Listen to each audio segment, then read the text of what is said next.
In Ventura County, California, just northwest of Los Angeles, where the pace slows, the air feels a little clearer, and the hills seem to stretch endlessly toward the sky. This is Simi Valley, California, a city that often flies under the radar, yet holds a story far richer than its quiet reputation suggests. At first glance, Simi Valley feels like a retreat from the noise. Suburban streets wind through peaceful neighborhoods, framed by oak trees and open land. But beneath that calm exterior lies a history shaped by ancient cultures, Hollywood dreams, and even presidential legacy. Long before freeways and film crews, this land was home to the Chumash people. For thousands of years, they lived in harmony with the valley, leaving behind traces of their culture in the hills and rock formations that still stand today. These markings are more than art. They're echoes of a civilization that understood the rhythms of the land long before modern development arrived. By the 19th century, Simi Valley had begun to change. Spanish land grants gave way to ranching communities, and agriculture became the backbone of the region. Citrus groves, cattle ranches, and wide-open farmland defined the landscape. For decades, it remained a quiet, rural outpost, a place where life moved at the speed of the seasons. Then came Hollywood. With its rugged terrain and open spaces, Simi Valley became a natural backdrop for movies and television.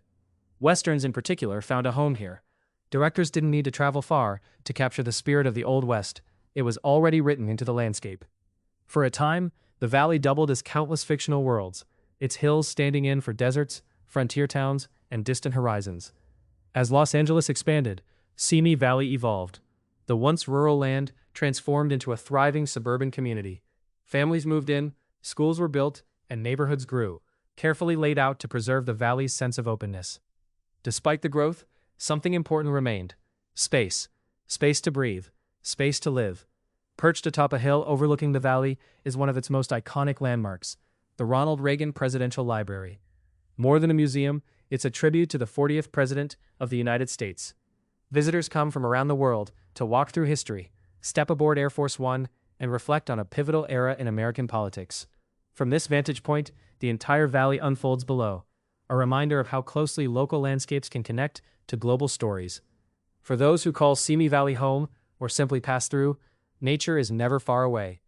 Miles of trails wind through the surrounding hills, offering panoramic views and quiet escapes. It's a place where you can start your morning with a hike and end it watching the sun dip below the horizon. The city feels less like a suburb and more like a sanctuary. But what truly defines Simi Valley isn't just its scenery, it's its people. There's a strong sense of connection here. Neighbors know each other, families grow together, traditions are shared across generations. It's the kind of place where community isn't just a word, it's a way of life. Today, Simi Valley stands at a crossroads between past and future. It continues to grow, adapt, and welcome new residents, while holding on to the qualities that make it unique. It's close enough to Los Angeles to feel connected, but far enough away to feel like an escape. In a world that often moves too fast, places like Simi Valley remind us to slow down, to notice the hills, to appreciate the quiet, to remember that even in the shadow of a great city, there are stories waiting to be told, softly, steadily, and beautifully. This is Simi Valley, where quiet roads tell big stories.